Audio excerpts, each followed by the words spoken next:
Buenas tardes. Este webinar contará con los servicios de interpretación al español en simultáneo.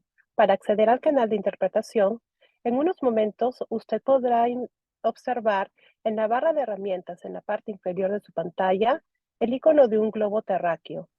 Al seleccionar este icono, usted podrá encontrar el idioma de preferencia. I am ready to be assigned as interpreter.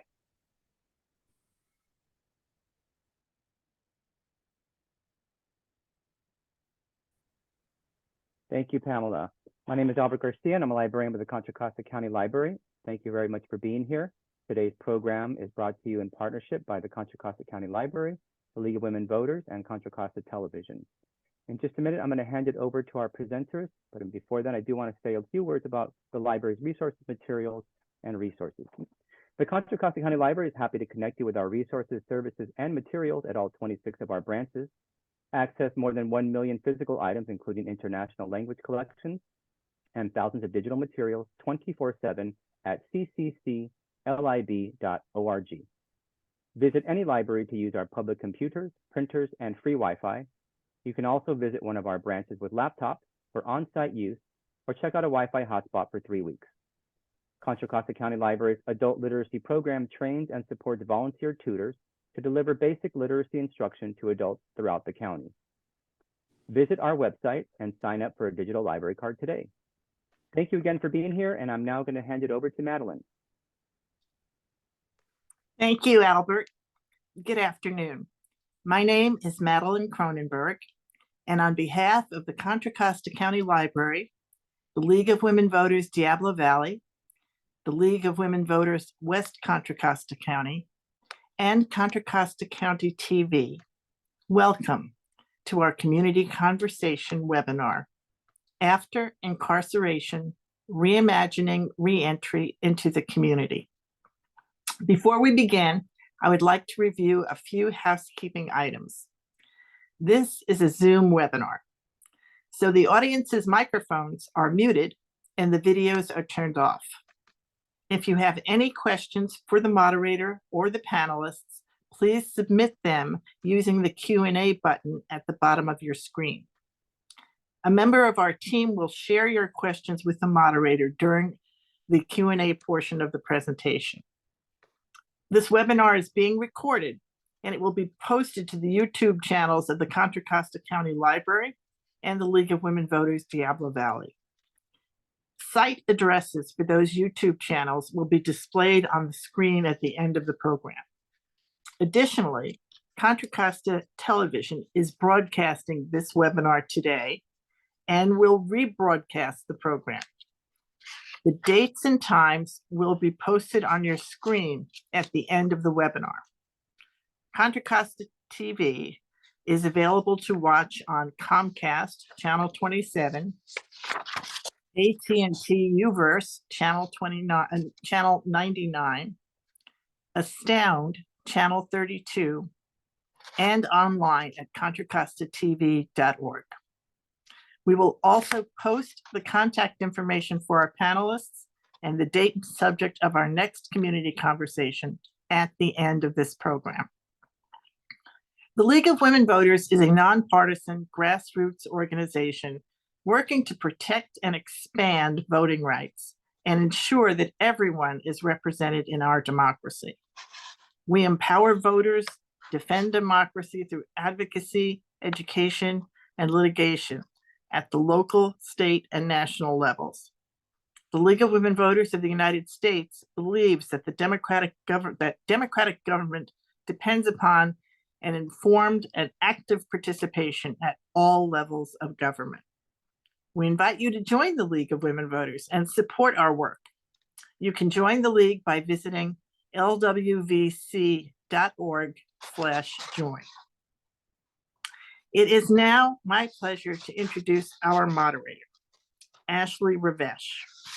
Ashley is the volunteer Deputy Area Director of Social Policy for the League of Women Voters of California, Program Director of Criminal Justice, and past President of the San Francisco League. For her leadership in community activism, the San Francisco Mayor and the Human Rights Commission awarded the San Francisco League the Hero Award. For her advocacy in human rights and racial justice, Ashley was honored by the United Nations Association USA with the Emerging Public Leader for the United Nations Agenda 2030. Ashley was the LWVC delegate to the 26th and 27th UN Climate Conference of the Parties, where she advocated for recognition of a UN constituency for persons with disabilities. Currently, Ashley is leading a national campaign to promote the ratification of the Convention to eliminate all forms of discrimination against women and the rights of the child. She co-sponsored California Assembly Bill 549, CEDAW, C-E-D-A-W, authored by Assemblywoman Lori Wilson, who sits on the California Commission on the Status of Women and Girls. And now, Ashley. Thank you so much, Madeline. Good evening and welcome to After Incarceration, Reimagining Reentry into the Community. I would like to thank the Contra Costa League for hosting this webinar. My name is Ashley Raveche, and I will be your moderator for this community conversation. I am joining you virtually from the unceded lands of the coastal Miwok, honoring with gratitude the ancestral lands of the Bay Miwok, Yokits, and Ohlone tribes of present-day Contra Costa County. We honor with gratitude the land itself and all of its ancestors, past, present, and emerging. The League of Women Voters believes in a criminal legal system that is just, effective, equitable, transparent, and that fosters public trust at all stages, including policing practices, pretrial procedures, sentencing, incarceration, and of course, reentry. We support a focus on humane treatment and rehabilitation of formerly incarcerated persons, with the goal of promoting successful reentry into the communities of those who have been incarcerated. This includes collaboration with community-based organizations to facilitate reintegration of people released from prison, providing pre- and post-release programs, inclusive of probation services, to prepare as well as assess and address the needs of people re-entering the community, and removal of technical violations of parole as a reason to return an individual to prison. We believe that programs and services for re-entry begin before a person is released. As a voting rights organization, the League of Women Voters is currently advocating for a constitutional amendment to restore eligibility of voting rights to people serving felony convictions, because it is undemocratic to disenfranchise anyone. From time to time, I will be placing some information into the chat. If I don't have an opportunity while I moderate, I will be placing those links at the very end.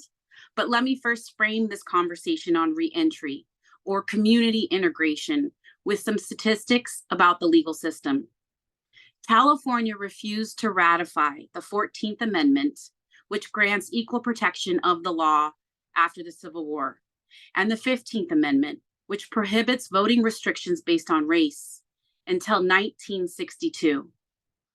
95% of system-impacted people will be released from prison, and nearly 80% will reintegrate into the community under a parole supervision. In California, about 35,000 people re-enter our communities each year, not including the almost 350,000 people incarcerated into county jails who are released within a few weeks. In 2020, over 50,000 Black people and over 77,000 Latino people were prohibited from voting in California because of their contact with the criminal legal system. So I was asked to integrate transformative language into this discussion in order to help the public better understand the stigma that follows and impedes people who have been incarcerated. Today, this webinar will focus on people-first language. We will avoid terms such as offenders, convicts, inmates, felons, or parolees, because these terms are dehumanizing and implicitly validate a punitive structure of the criminal legal system. Instead, use people-centered language such as incarcerated persons or people in prisons. We will also avoid phrases such as second chances, served their time, paid their debts to society, because I want you to consider the disproportionate punishment and inadequate resources allocated to communities of color. Many formerly incarcerated people were deprived of a first chance. So now let me welcome our distinguished speakers to share more about their engagement in community integration. And I ask our audience to engage virtually with open-mindedness and presence, or meeting people where they are without judgment. Together, we can cultivate an appropriate community response on reentry and discover how all of us can help and serve. Please join me in welcoming Stephanie Medley, Director of Youth Justice at RYSE, Contra Costa District Attorney Dinah Becton, Daniel Halpern from Root and Rebound, and Rachel Kinnon, Jail and Reentry Services Program Director from the San Francisco Public Library. Please let me welcome our first speaker. Stephanie Medley is the Director of Youth Justice at RYSE in Richmond, California, and she leads program development, advocacy, as well as cultivating cross-sector collaborations to address the needs of youth and young adults impacted by education, economic, and criminal and juvenile justice systems. Stephanie is passionate about supporting the development and coordination of youth-friendly and culturally appropriate policies and practices. She is a former chair of Contra Costa County's AB 109 Realignment Community Advisory Board and Contra Costa County's Racial Justice Oversight Body, and currently chairs the Racial Oversight Body's Diversion Committee. Stephanie is passionate about creating avenues for young people to navigate their own liberation and transform systems. Thank you, Stephanie, for joining this conversation. When people feel that they are valued members of their community and that their needs and concerns are addressed, they are less likely to engage in criminal activity. Your work with youth is focused more on preventing the school to prison pipeline by creating a safe space for youth to engage in their communities. Can you share more about RYSE and the approach that you are taking to heal and transform these communities? Thank you so much, Ashley, and thank you to the League of Women Voters for inviting me to share about my work. And if we could actually start the slide presentation.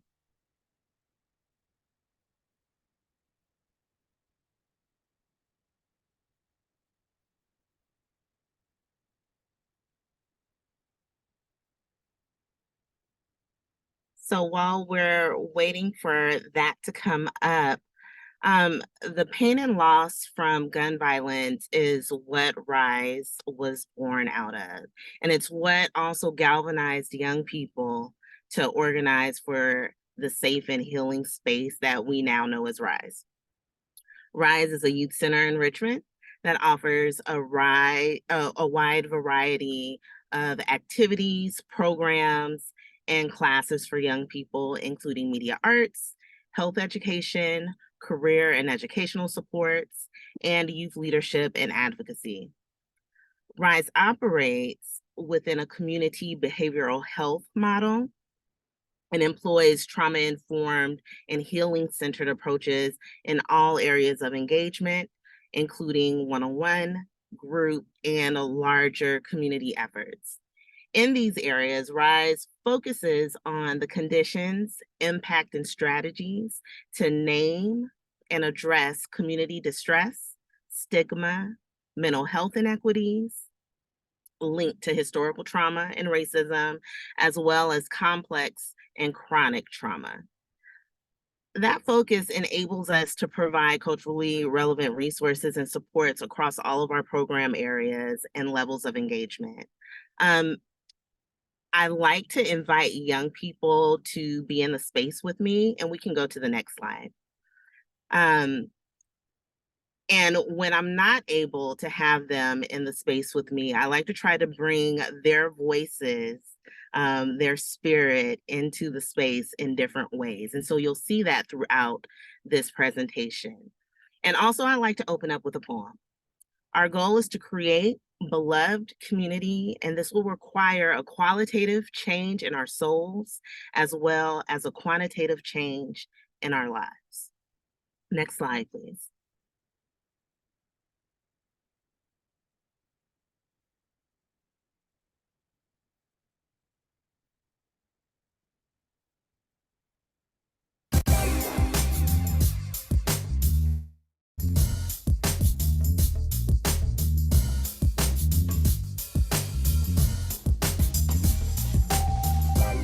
The RYSE Center actually started because there was a lot of violence going on in the community. It was started by young people. They saw a young person get killed in front of their school, so they wanted to stop the violence that was going on and get the community involved to support, young people of color and getting those services and programs. RYSE is more than just a place. RYSE is more than just a building, more than just a campus. RYSE is a home. And not just because of the building itself, but because of the people in it. The staff, the members, it's showing you that you can make it in life. You can do all these things. There's workshops on so many different things. It's like, wow, one place is providing all of that and it's free. This is a space where you can just be you. It's really a lot of spaces where you can't be you. At school, in your home, in these other communities and in these other programs, but I've never met any program so youth-oriented. So you can come here and just be you. And that sounds simple, but it's a lot to be able to freely express who you are.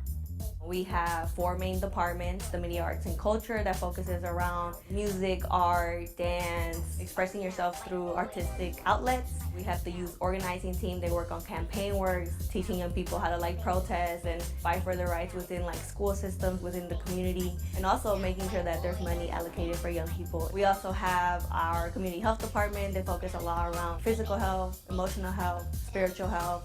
So counseling as well. We also offer stuff like that, just dancing, learning how to cook, different outlets like that. And then we have our Education and Justice Department. So they support young people who want to get connected to supports around their career or school. And then also supporting young people within the juvenile hall centers or any legal issues that they may be going through. They get those supports through RYSE. It's a very beautiful, beautiful, beautiful home. And it's just a place where you want to be all the time. RYSE is an amazing place, and tell all your young people, because we're here to help everyone. You don't have to be from Richmond, come through.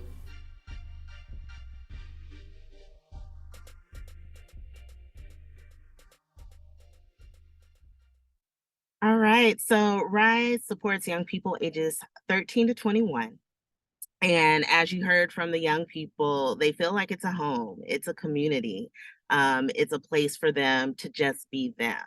We aim to create safe spaces grounded in social justice that build a youth power for young people to love, learn, educate, heal, and transform their lives and their communities. Next slide, please. So there are 4 core activities of our Youth Justice program. We have our Restore program, which is our Restorative Justice Diversion program. It's a pre-charge program that we work in partnership with the District Attorney's Office on, and that's for young people ages 13 to 17. Our transition and reentry services, which I'll dive deeper into in just a bit. We have on-site programs and off-site programs. So we partner with Bay Area Legal Aid on a legal clinic, which focuses on civil legal services when it comes to IEPs, foster care and other civil legal supports that young people may need. We also run a hip hop history course in juvenile hall, which is a course where the young people in the hall, as well as probation officers, are students in the course, and they learn about the cycle of violence, they learn about hip hop history, and then at the end of the course, they actually create a song together. And we're also involved in policy advocacy, so policy work at the county level, as well as legislation at the statewide level. Next slide, please. So what is RYSE's transition and reentry supports? Well, we support young people that have been incarcerated. We support young people that are previously on probation or currently on probation. We look at it as a collaborative effort with that young person to create a transition roadmap for them. That means engaging with them to develop that support plan, whether it's pre or post-release from a facility. We also work with them to help them navigate interpersonal relationships and acquire the skills they need to enhance those relationships and make them more fulfilling through positive communication. We work with them on violence prevention, and we talk about how do we understand the root causes of violence, and how do we get empowered to create change in our communities. We also work with them in understanding the legal system better and just having more awareness of social justice issues. And we also build their capacity on how they're navigating their own information. All of these young people are leaders. So we want to make sure they have education on different social inequities, and then we're empowering them with the skills that they need to promote equity and to be able to collaborate with others to have a healthy, safe, and supportive community. Next slide, please.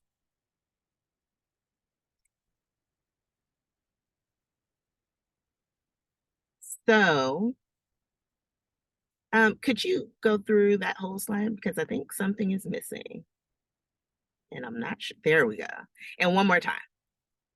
Okay, thanks.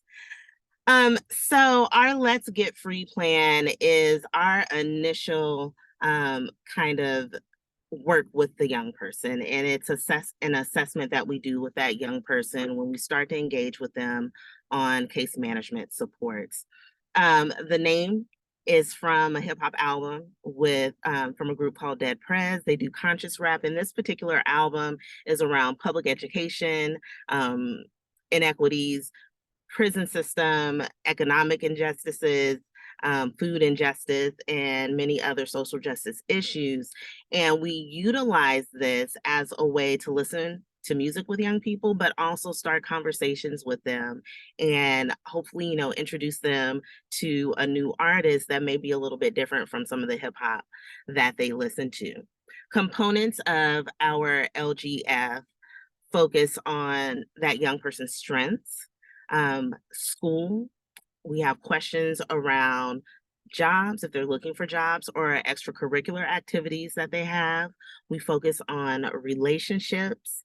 We look at safety or creating the need to create safety plans, and we look at health and wellness. Now, our approach to this is, like I said earlier, a collaborative development with that young person. This isn't us telling a young person what they need to do, but honoring their needs and their expertise and really working with them and through different things that they're going through. We identify a young person's assets and plans to cultivate those assets. We identify any barriers that that young person has and work with them to think about solutions for those barriers and how to overcome them. We clearly state and work together on education or career goals. We identify supportive services, and that can include health, housing, legal, and familial supports. And we regularly review and revise this plan with the young person if anything arises. We as we work with young people and after we work with young people, we have a minimum of 6 months of follow-up service with the young person after they exit the program. Next slide, please.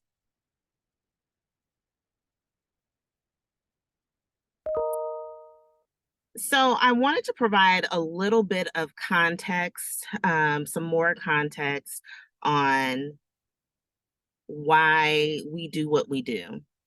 And a few years back, we did a listening campaign, and we had some very enlightening things from young people. So I want to share a little bit of that with you. And it's really how we based our theory of liberation. Next, please. Trauma is, and if you could hit it again. Trauma is pervasive, assumed, and multidimensional. It's organized through silencing and shaming, experienced with adults as unempathetic, judgmental, and punitive. Next, please. My experience with violence is very brutal. I grew up with violence as if it were my sibling. Next, please. This is on impact and coping. Next. Hopelessness, scared and scarred, trapped, angry, numb, trying to forget. And I saw that there's some things happening in the chat, and I'll try to address those hopefully when I finish. Next, please.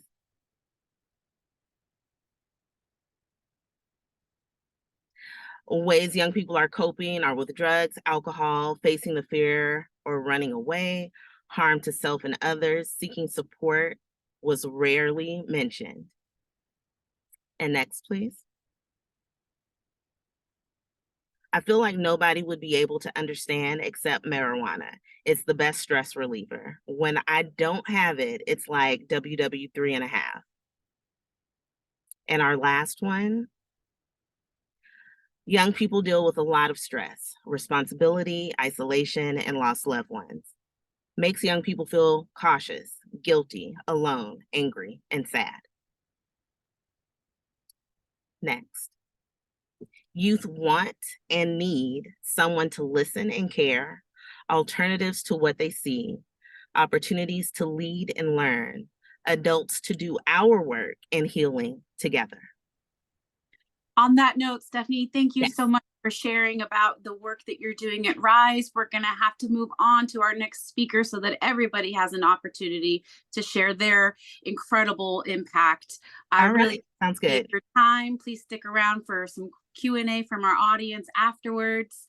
From your presentation, we see that there's certainly more reforms necessary to ensure that every child falls under the jurisdiction of a juvenile court setting rather than having them enter a criminal legal system. And the work that happens before is so integral to what RYSE is doing, as well as some of the interventions that our next speaker hopefully will present on. So that transition from life in jail or prison to life in the community, it has profound implications for public safety. And who can better shed the light on this topic than our next speaker, District Attorney Dinah Becton, who has spent most of her professional career as a judge, lawyer, and manager. She served for 22 years as a judge in Contra Costa County, where she was elected as presiding judge and served as president of the National Association of Women Judges, the nation's leading voice for women in the judiciary, as well as past chair of the State Bar Council on Access and Fairness. In 2017, Dinah Becton was sworn in as the 25th District Attorney for Contra Costa County by the Board of Supervisors. She was then elected to the position in 2018 and re-elected in 2022. Today, DA Becton leads a prosecutorial office of approximately 232 lawyers, investigators, and staff. And she is the first woman, as well as the first African-American to serve in Contra Costa District Attorney since the office was established in 1850. DA Becton, thank you so much for joining us today. You have been quoted saying, I think the message is we can have safe communities, but we can also work on reforming our criminal justice system. It's not simple, but it's doable. Can you share with us a little more about the work that you're currently engaged in with reducing that footprint for keeping youth out of the system, as well as how your role continues to evolve to balance equitable justice once a person is system involved? Thank you, Ashley, and a great start to our program today. I'm going to piggyback a little bit on some of the things that we already heard from Stephanie, and I'm going to focus today on prevention, and I'm going to focus on alternatives, and also touch a little bit on reentry and why these things are so critically important for those who have touches with the criminal justice system, and why they're critically important to the larger picture of community safety.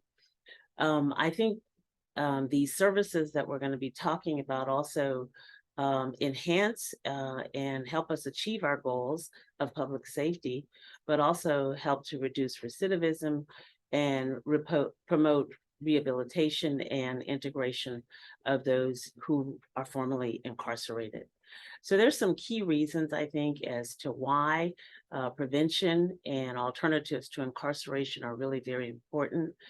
I mentioned reducing recidivism, enhancing public safety, but I also think it's very important as we do this work to also try to get at root causes and to approach much of it with a restorative justice lens, which also helps to give a certain satisfaction, not only to those who are victims and survivors of crime, but also to the entire community.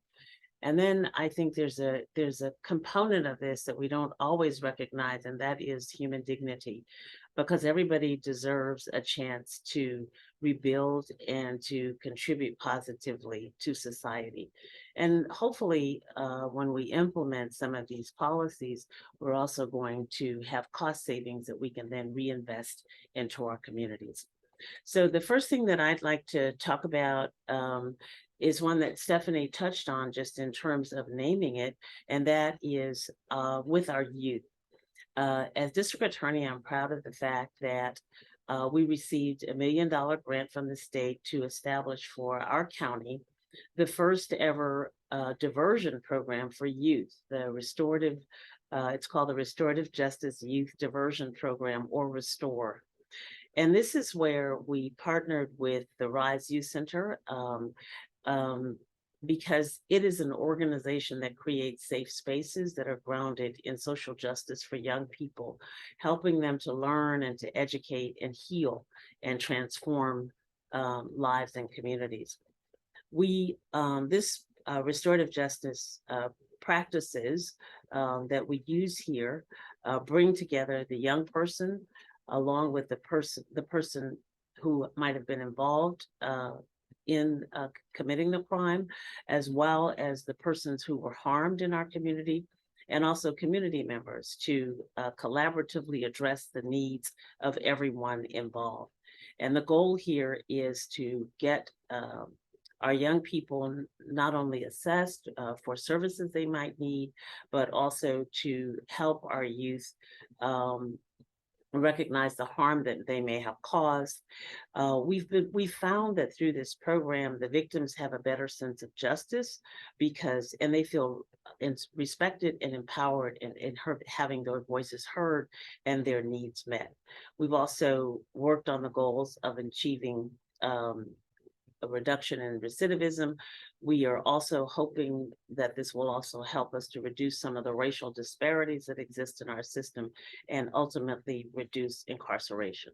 So that's with respect to our youth.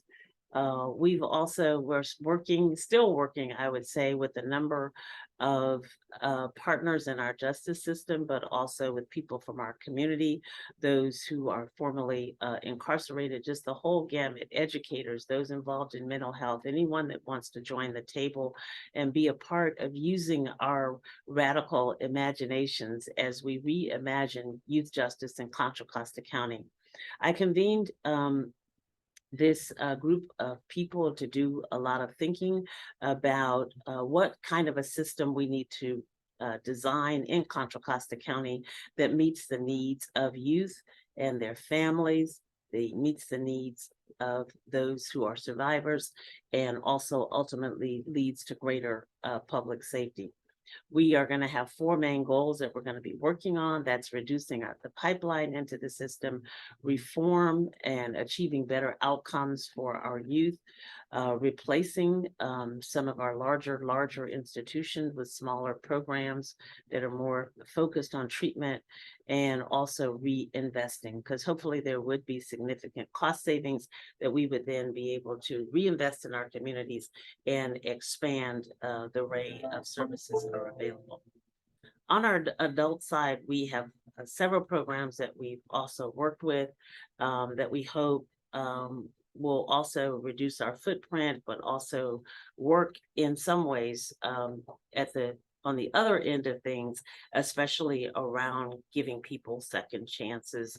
I know you asked me not to use that word, but it is one that comes to mind because really and truly, when people have been involved in the criminal justice system, a lot of things are taken away from them.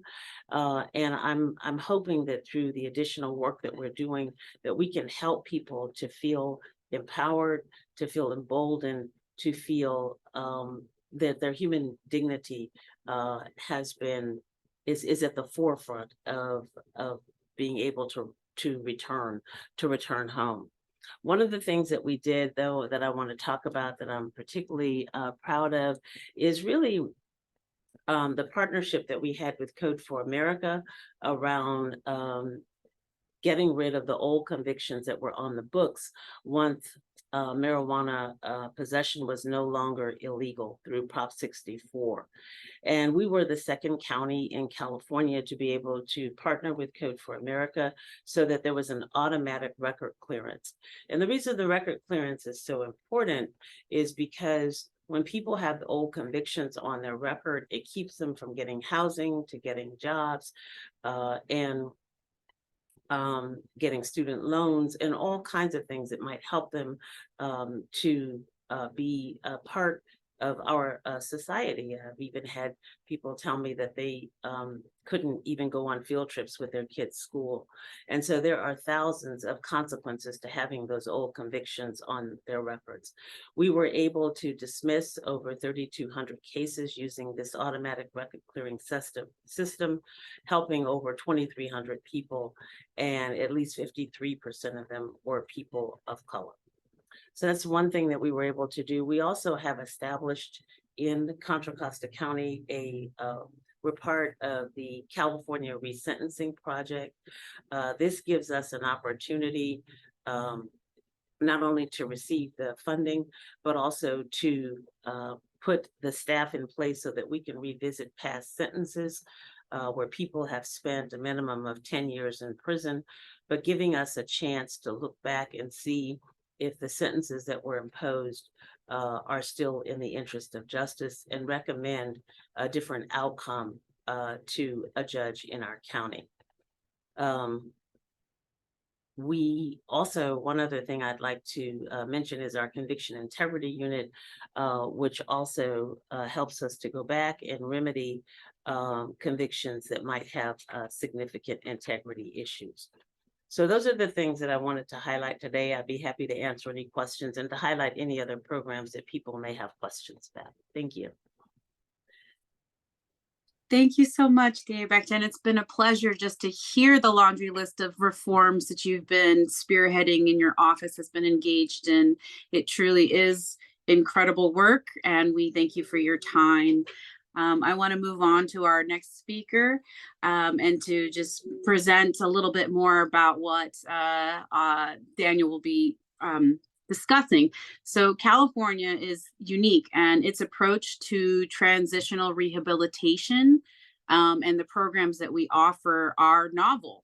The Male Community Reentry Program, which launched in 2015, helped provide incarcerated men an opportunity to work with community-based programs in the county of their release. They are provided with extensive social services, education, and secure communal housing. Our next speaker, Daniel Halpern, is a senior paralegal to Root and Rebound, Reentry Advocates, an Oakland-based nonprofit, which is focused on the mission of supporting individuals who are navigating reentry while reducing the harms that are perpetuated by mass incarceration. Daniel brings over 3 decades of experience and accolades practicing law in criminal, family, and civil courts. Mr. Halpern, thank you for joining us today.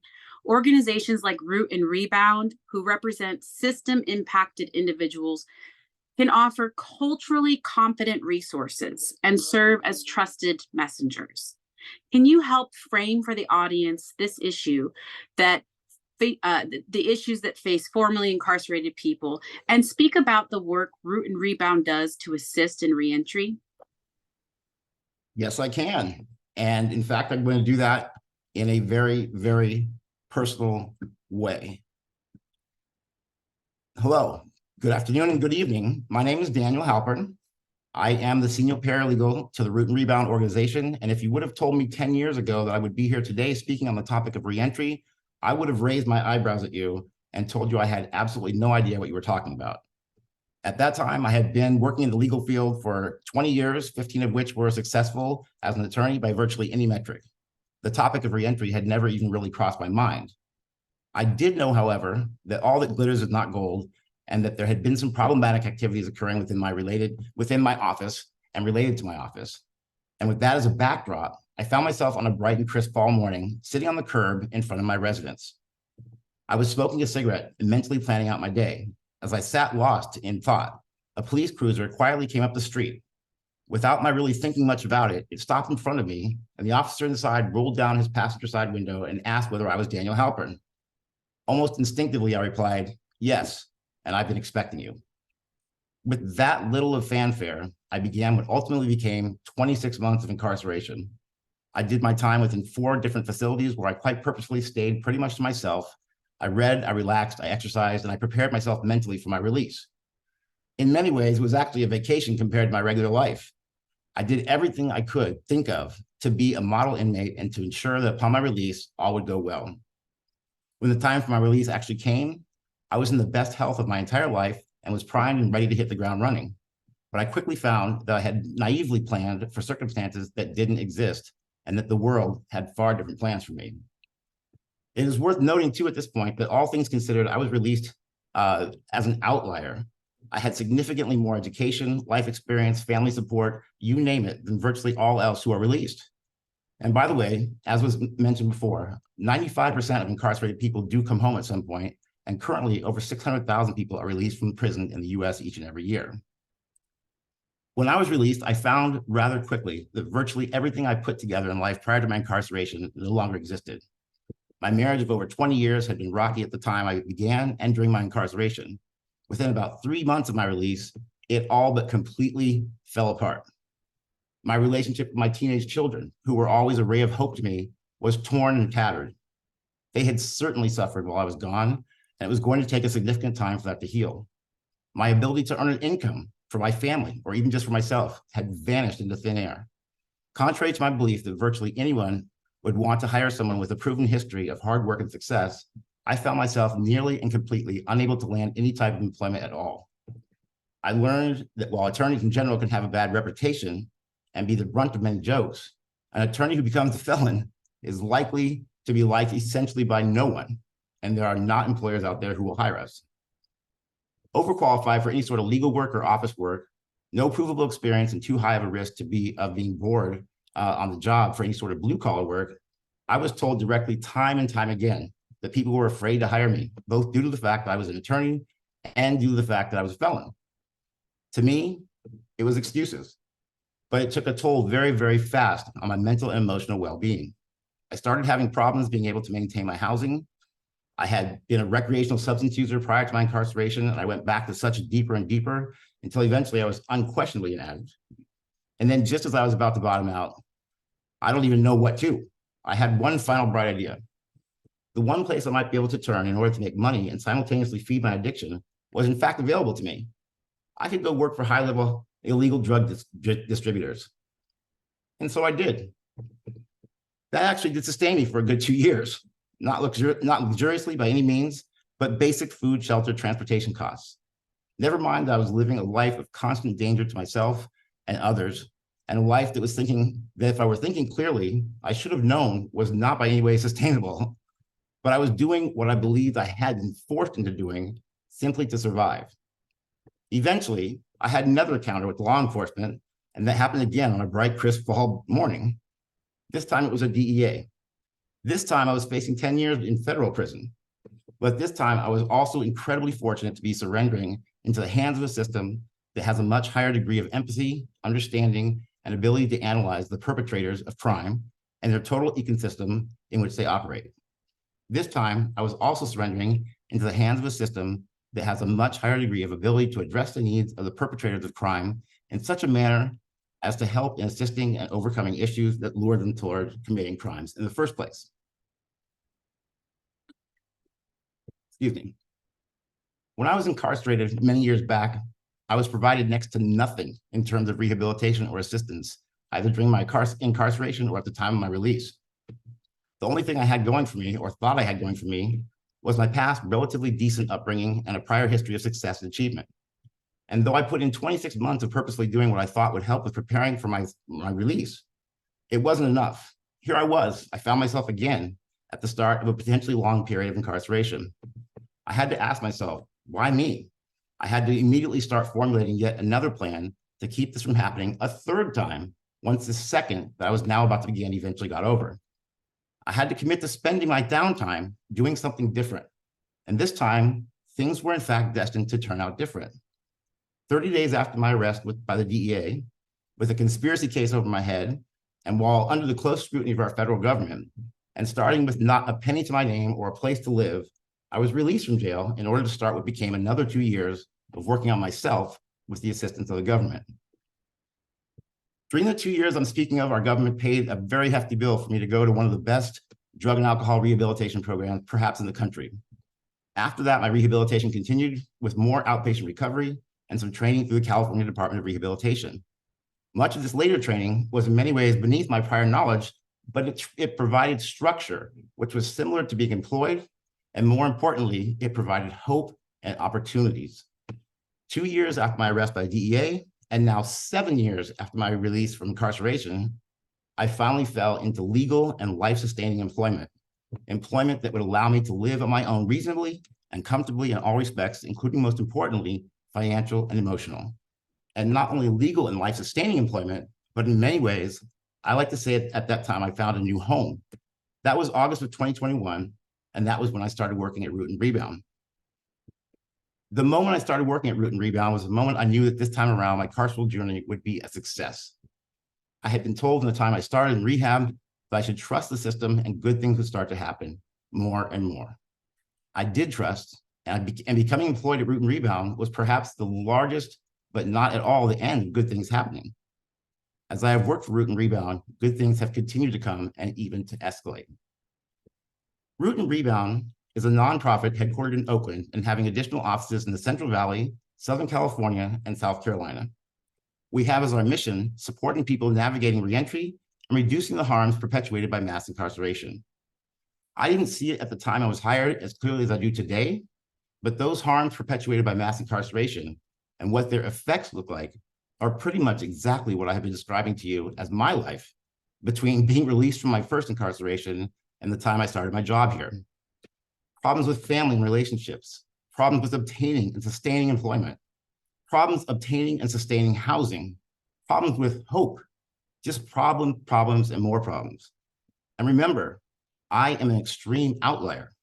The problems faced by a more typical formerly incarcerated person are to them many levels more significant and difficult than mine were for me. At Root and Rebound, we are lawyers, advocates, and activists committed to creating a more just and restorative society. We meet impacted people where they are. We listen and respond to their needs. We know that people's needs are complex and steeped in structure and history. We build solutions that address injustice and harm at societal, structural, community, familial, and individual levels. We respect that people are experts in their own lives. We believe communities are the safest when the justice system works for them. We believe that families should stay together whenever possible. And these are just some of our beliefs that keep us motivated each day. Root and Rebound restores power and resources to the families and communities most harmed by mass incarceration through an interconnected four-pronged approach to reentry issues involving legal advocacy, public education, policy reform, and litigation. We have a full team of lawyers who are reentry experts, and whereas most reentry organizations provide social services, few provide a law firm like that in providing civil legal aid. We fill in a gap in civil legal aid that most people don't deal with, which is criminal adjacent issues. Over 10 years, Root and Rebound has provided services to more than 14,000 system impacted clients. We have mailed 65,000 reentry guides, with a large percentage of those going to people imminently to be released from incarceration. We have hosted 390 training events and trained some 18,000 people. And when asked, 95% of callers say that our reentry legal hotline has helped them resolve legal issues related to their justice involvement. Taking a holistically guided approach, we restore hope one client at a time by empowering them to understand and handle their issues, while also allowing them to understand that they are not their worst mistakes, and that incarceration is a family issue because it affects the whole family, especially the children. I'd like to take the final moment to highlight a bit the policy prong of our approach to reentry. One moment, please.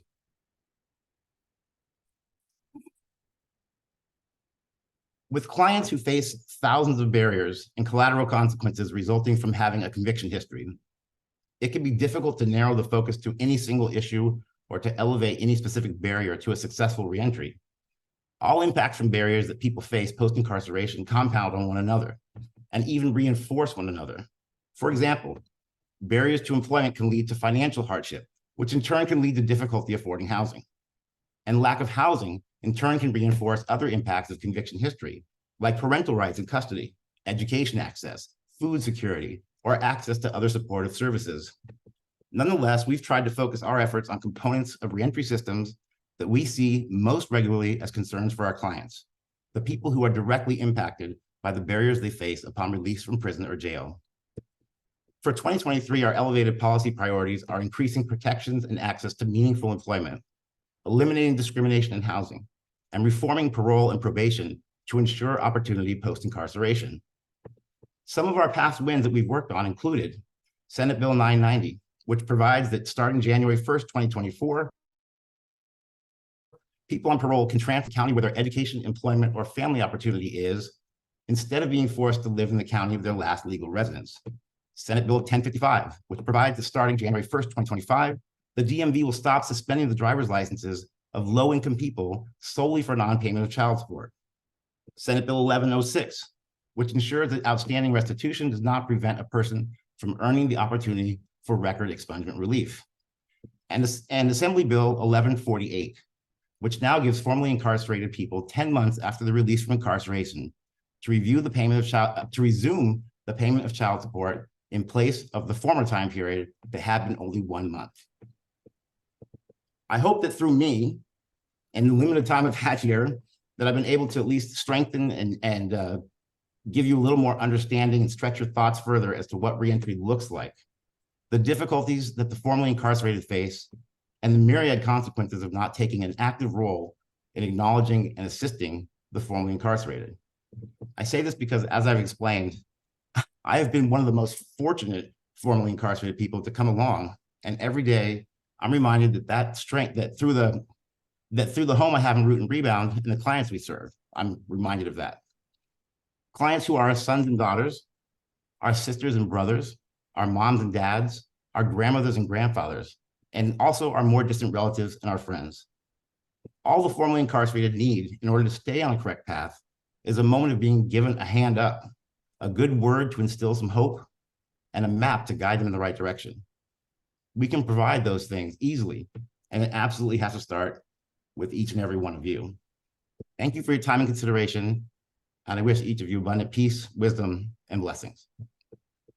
Thank you so much, Daniel, for sharing your lived experience with highlighting the critical concerns people face when they are reintegrating into the community, such as housing, employment, reconnecting. This is just really an inspiring moment. The work you're doing at Root and Rebound, being able to offer your lived experiences and share that sense of community with others who are facing those same critical concerns. The governor assigned Assembly Bill 1104 into law this year, which aims at increasing community-based programs for rehabilitation and successful community integration, achieved through education, treatment, and active participation. Our next speaker can share a little more about these direct services. Rachel Kinnon manages the San Francisco Public Library's Jail and Reentry Services Program, serving incarcerated adults and youth in custody. Rachel has been a librarian at the San Francisco Juvenile Justice Center since 2008. In 2017, she worked with San Francisco Public Library administrators to expand this program that serves adults inside the county jails. The expanded program has been providing direct library services to thousands of people in jails while continuing to serve teens in the juvenile detention facilities. Jail and reentry service librarians also provide Reference by Mail, a program connecting incarcerated people to library services, including resources for reentry. Rachel spearheads the Mellon Foundation grant, which expands information access to incarcerated people. Rachel, community-based organizations such as the library's Jail and Reentry program are essential to ensuring that incarcerated people have access to a wide variety of rehabilitative programs that help them take accountability for their actions, opportunities to heal from their trauma, participate in restorative justice, and prepare for reentry.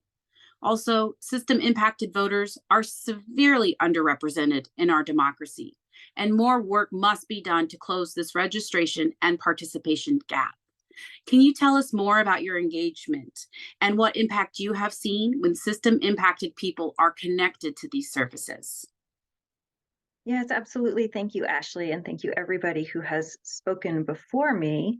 I am going to share my screen.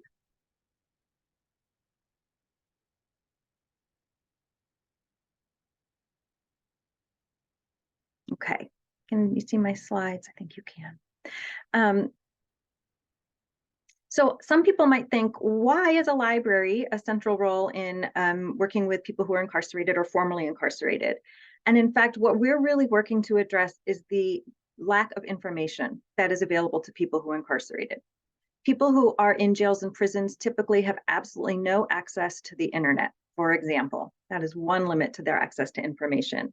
And if you think about just in the past day or in the past hour, how many times you have used some kind of device, some kind of technology to access information, you'll realize how hard it would be to plan a reentry, to plan your life, to connect with people who care about you if you didn't have access to the internet. So a public library's goal, both inside and outside of jail walls, is to provide people with information. And today I'm going to show you a few ways that our library system in San Francisco, as well as other libraries around the country, are working to connect people to information and therefore to a successful future life. San Francisco Public Library provides weekly library service at both of the county jails and library service every 3 weeks or so at the Juvenile Justice Center. This image is of some of our patrons in the county jail choosing books off of our book truck. As Ashley mentioned, we also provide reference by mail by which incarcerated people can write to our library, and a librarian or an intern who is working on their master's degree in library studies will research their information requests and mail back a packet of information customized just for them. Again, if you could not plan a job, where you're going to live, how you're going to support your family on your own, you can imagine that being able to write to a library for accurate, reliable, authoritative information would be very useful. And we receive about 50 to 75 letters a week from people incarcerated in California. We also conduct outreach, both to formerly incarcerated people and their loved ones, and also just to spread information and awareness to the general public. So we created this flyer, which is on the screen now. It folds like a book, so I'm just showing you all front, back, and middle all at once. And this flyer is available in every library branch in San Francisco. It's available in the jails, on our bookmobiles, and it serves many purposes. One is to flag to people who have been incarcerated or their loved ones that the library considers everybody to be our patrons, that our resources are open to everybody, whether you've been incarcerated, you are incarcerated, or not. And then the inside is a compilation of some of the programs that our public library already has been providing to the public. And we're encouraging people who've been incarcerated to take part in these programs.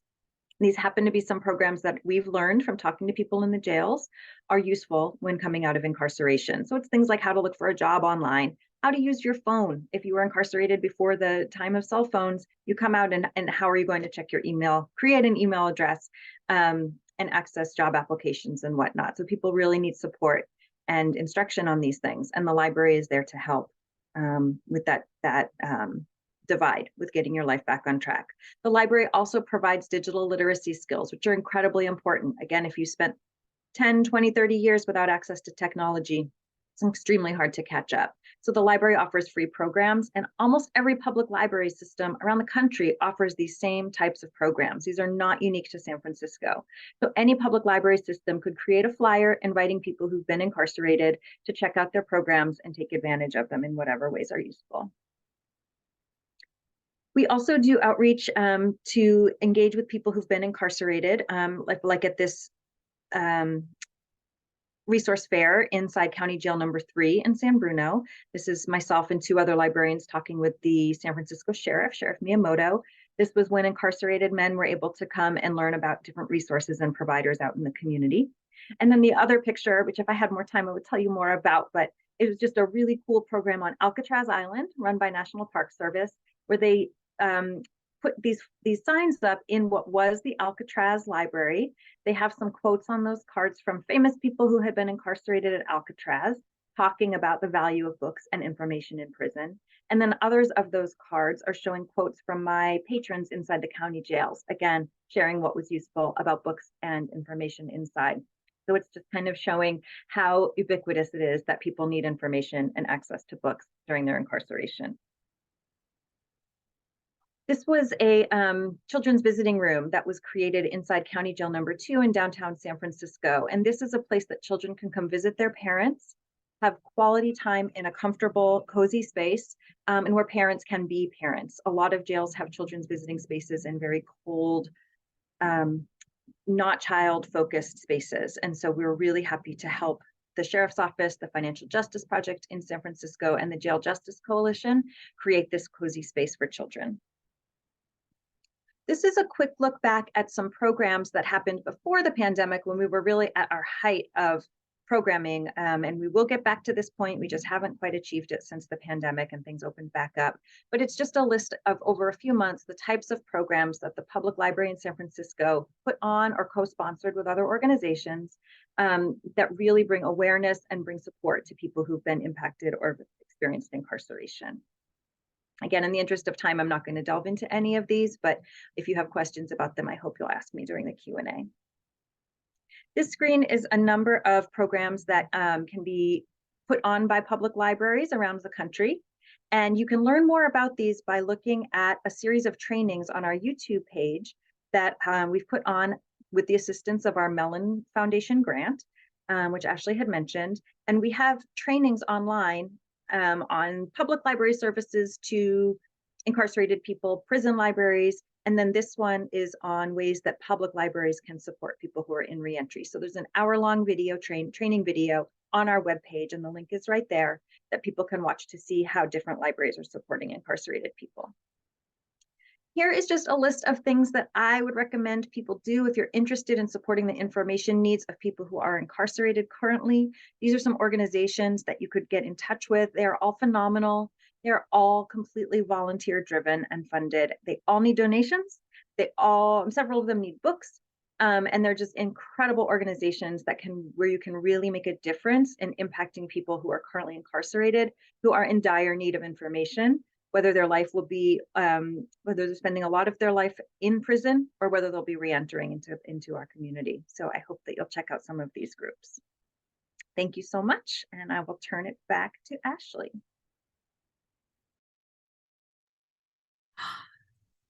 Oh, there we go. Thank you so much, Rachel.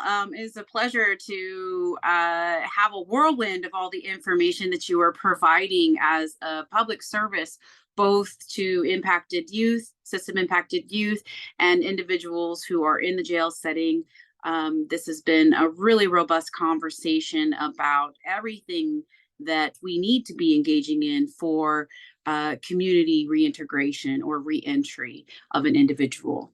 In closing, I just want to share that California's electorate continues to have large populations of underrepresented people who are encountering barriers to engagement, civic participation, such as our youth, Black, Brown, Indigenous, people with disabilities, people who are not fully proficient in English, people with low incomes, those who are formerly incarcerated, and those who are unhoused, housing insecure, or geographically mobile. So before we close this community conversation and open it up to additional questions, I have a call to action for our audience. The League of Women Voters and Free the Vote Coalition is asking you to join us in advancing a local resolution for Contra Costa County to support ACA 4, which is, again, the constitutional amendment that restores eligibility of voting rights to people who are serving felony convictions. We know that voting creates an opportunity for people in prison to think about their communities positively as they prepare to re-enter society. Allowing people in prison to vote and participate in our democratic process will promote accountability and rehabilitation. So I will put some resources into the resource document that will be shared at the end of this Q&A session. And I hope that everybody considers engaging the support of our vital reentry programs, such as restoring the right to vote, because it's restoring a person's voice and reconnecting an individual whose system impacted directly to their community. Thank you so much for joining our webinar on reimagining community integration. We are now going to open it up for questions, and I will double check the chat, but I'm happy to start back with Stephanie, going right back at the top. And Stephanie, you gave us so much to think about. What reforms do you want to see California adopt to better align the principles of adolescent development with the juvenile justice system? Thank you so much, Ashley, for that question. You know, a lot of, and you touched on this a bit earlier, and it was talking about how is our language transformative?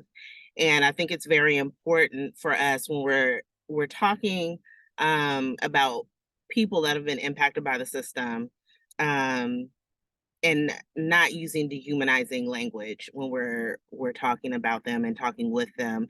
And for young people, it's also understanding that, and we've seen the evidence that a young person's brain is growing and it's still developing and trying to figure things out up until about the age of 26.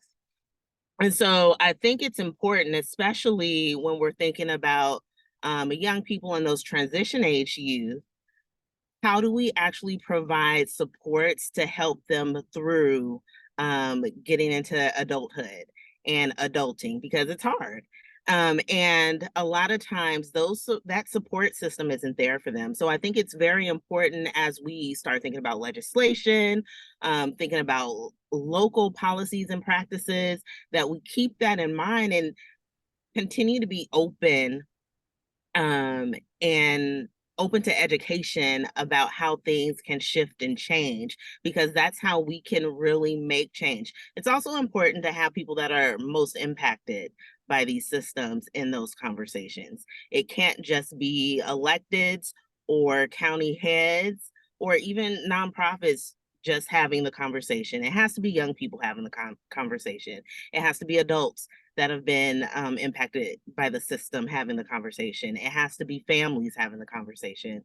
So I think those are some important things to keep in mind when we're thinking about legislation and changing policies and practices. Thank you so much for that response, Stephanie. I have a follow-up question for Rachel. So education on community integration is critical. For instance, too often we see confusion about voting rights of people with convictions, which leads eligible individuals to mistakenly believe that they are prohibited from participating in their own democracy. Even when system impacted voters know their rights, there are still practical barriers, frequently which prevent them from being able to register or cast their ballot. What services can the Jail and Reentry program do to help close this participation gap to voting, given that you are currently engaging in the jails right now, or even just providing access to general information? And what else can we do to assist rehabilitation?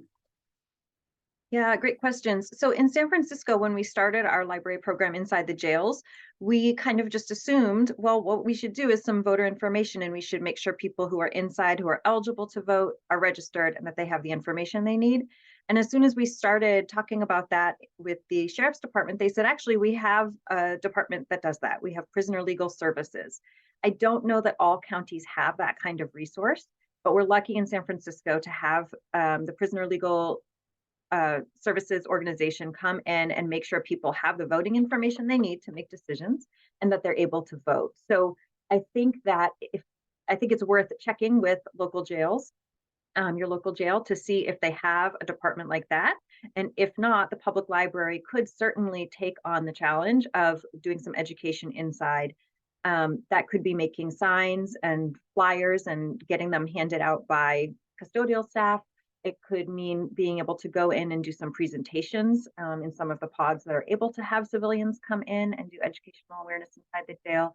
There are lots of ways that folks can get in. You just have to find the programming person in the facility and explain to them, why your programming need is really important and how it will serve the people inside and how it will serve the community. So I think finding that programs person is really important.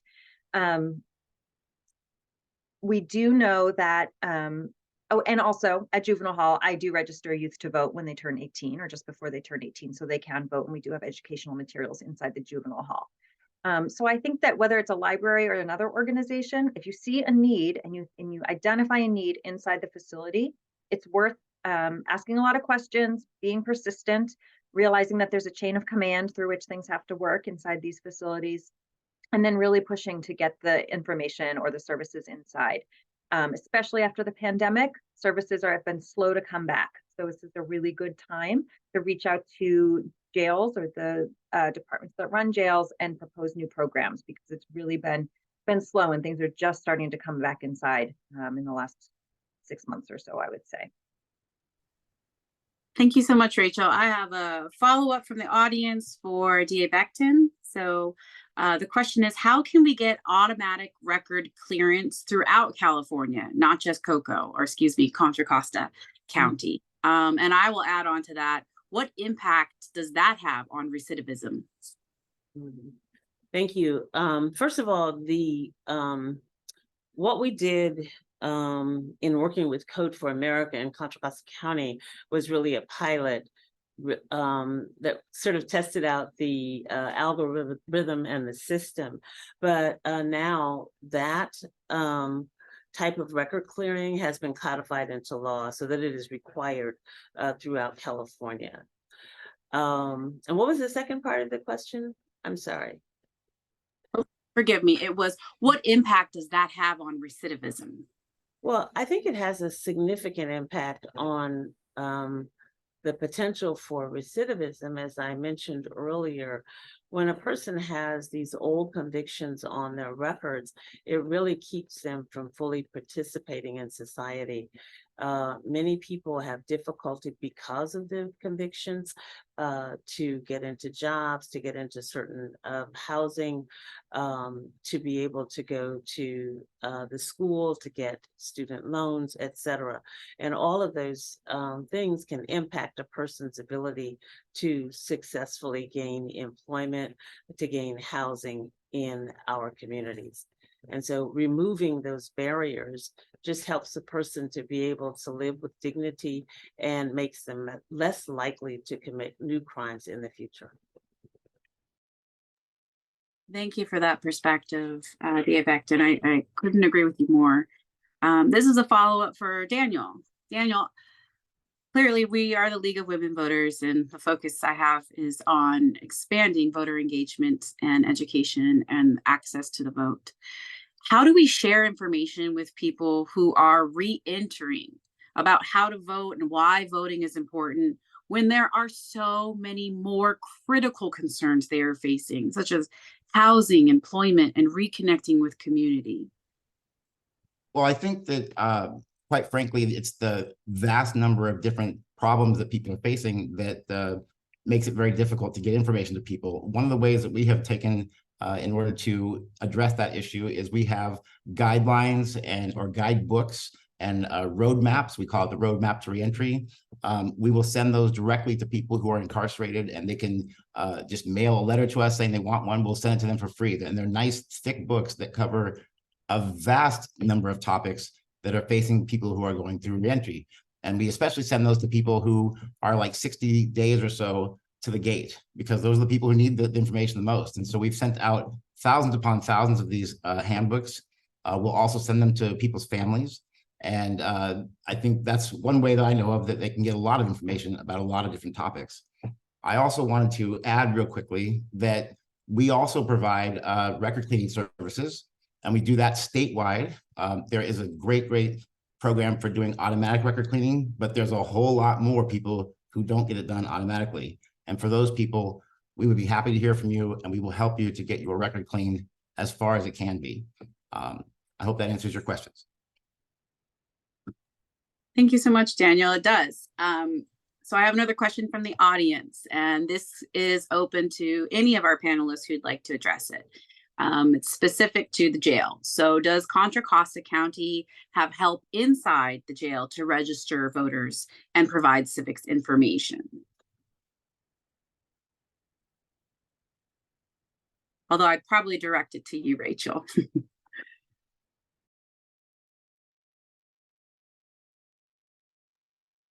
I'm sorry that I don't know that. I don't have a contact in Contra Costa County. I believe they're working on increasing services to people inside the jail in general, library services. I don't think, and I hate to misspeak, but I don't think they have in-person library services in the jails. So it's possible that the sheriff's office that runs the jails has that kind of voter registration program, but it would have to be asked of the jail or the sheriff's office to get confirmation on that. I can Please. I can answer that just very briefly. Again, this is an area where Root and Rebound can help people. We operate a hotline every Friday from 9 o'clock in the morning until 3 o'clock in the afternoon. The information about that is going to be provided as part of this webinar. And anybody can call in and ask questions about any topic that has to do with reentry, and we will definitely point you in the right direction, if not give you a specific referral. There's also tons and tons of information at our website on issues just exactly like this one. Thank you so much for that, Daniel. I appreciate the vibing off of your panelists, and I'm actually going to open this up and give each of our panelists an opportunity to ask each other a question. So if you have questions about ending the school to prison pipeline and you want to know how to get engaged, this is your opportunity, or questions directly for your district attorney. Please, I'm going to open it up so our panelists have an opportunity to share.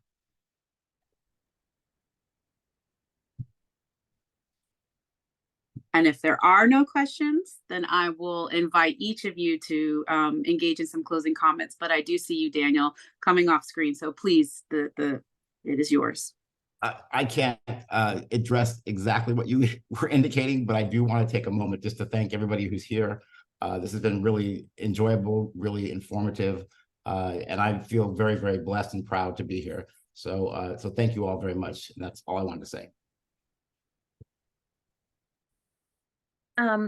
I would like to acknowledge that Root and Rebound is San Francisco Public Library, my team's go-to reentry resource. We get letters regularly from people who are incarcerated in prisons, who need legal resources, who need somebody to talk to, who just have nowhere to get legal or reentry information. And our default referral is call Root and Rebound's hotline on Fridays, write to them, they'll send you their reentry guide. It's incredibly useful. And so I just am so thankful to have you as an organization. Everybody that I've met from Root and Rebound has been incredible at different resource fairs and whatnot. And I just know that without organizations like yours, we wouldn't have a way to help people because we're not legal professionals and we don't know all the ins and outs, and we have to be able to direct people to reliable organizations. So Root and Rebound is certainly our go-to. I just want to say I appreciate everyone on the panel. I am so honored to be in this work with you all, and just appreciate all of the work that you're doing.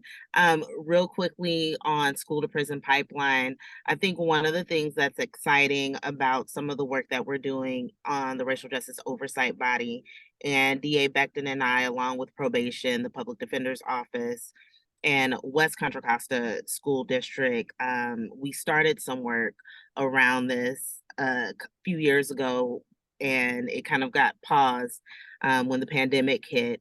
But we're starting to look at that again on the racial justice oversight body, and look at suspension rates, how that correlates with young people being pushed into the system, and looking also into how we can start having some focus in East County as well. So those are some things that are coming up, and hopefully we'll be able to include a broader community in some of the processes that we develop as an oversight body.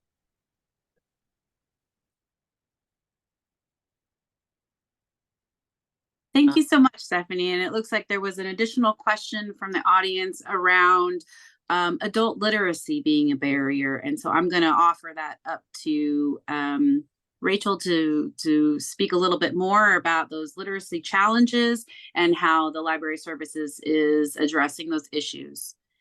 Yeah, thank you. That is an excellent point. I think thanks to organizations like Stephanie's, things like literacy and community support are being addressed for people in the community. When people go to prison, they often have low academic, have not finished their academics and have low literacy levels. Public libraries, almost without fail, offer adult literacy tutoring for people who want to improve or learn how to read.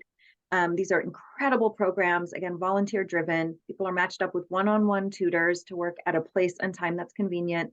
People in these tutoring programs can say, what I want to get better at is learning to read the labels on food at the grocery store, or I want to improve my ability to read books to my grandchildren.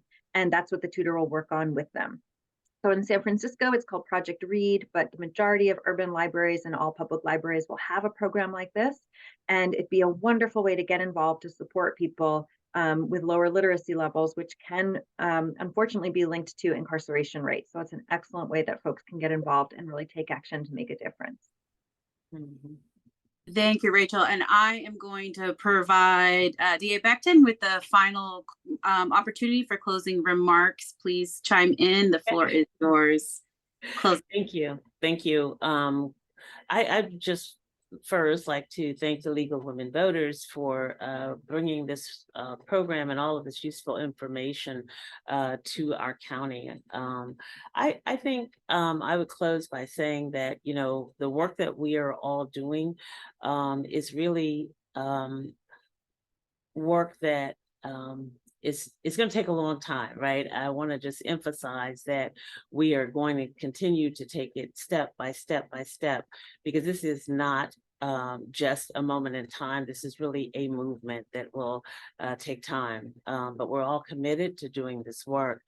And I think we all have to commit ourselves to continuing to seek new ways to be involved in these spaces that are going to help with prevention, help with healing in our community, and also help with reentry. A couple of things that are on the horizon for us.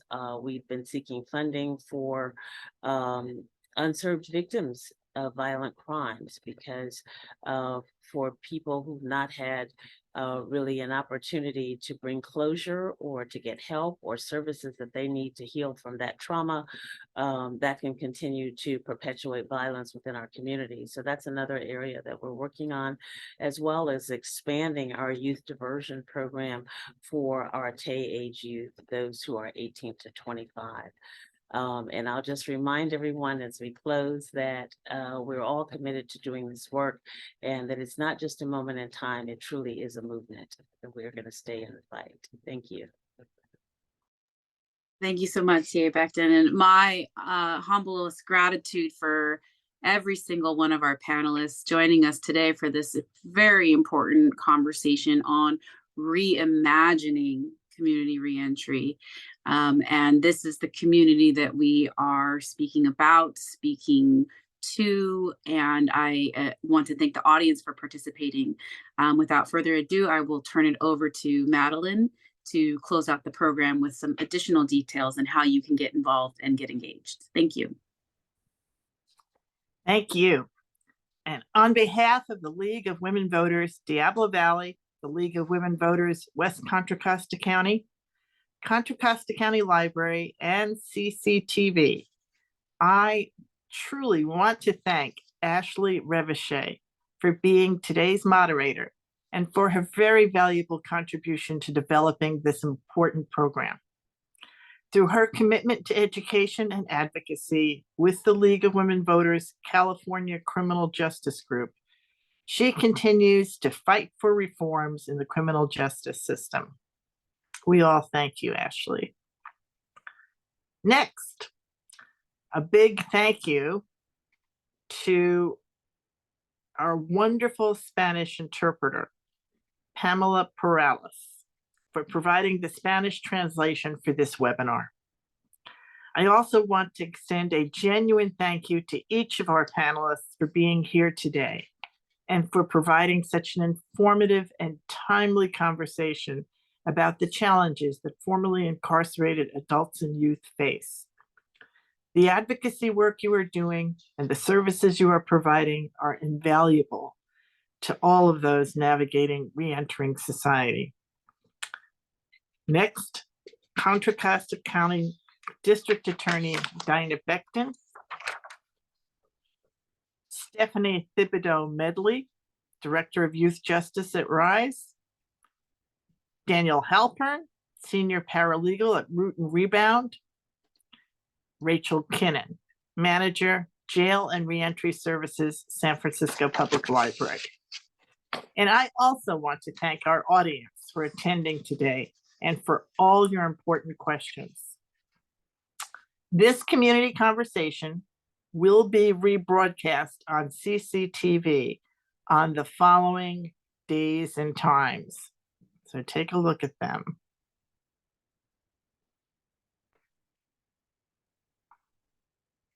There they are. Thursday, 11/16 at 4. Next Tuesday, the 21st at 6. The following Thursday, Thanksgiving at 11. Sunday, the 26th at 1. Tuesday, the 28th at 6. Friday, the 1st at 12. And Sunday, the 3rd at 1 p.m. This community conversation is also available on the YouTube channels of the League of Women Voters Diablo Valley and the Contra Costa County Library. And finally, please save the date for our next community conversation, Trust and Truth in the Age of AI, on Thursday, January 18, 2024 at 4 p.m. Community Conversations programs are a partnership between the League of Women Voters Diablo Valley and the League of Women Voters West Contra Costa County, the Contra Costa County Library, and CCTV. The League of Women Voters is a nonpartisan organization encouraging informed and active participation in government. The League never endorses or opposes candidates or political parties. We influence public policy through education and advocacy. We invite everyone to join the League and support the work we do at lwvc.org/join. Thank you for joining us and good evening.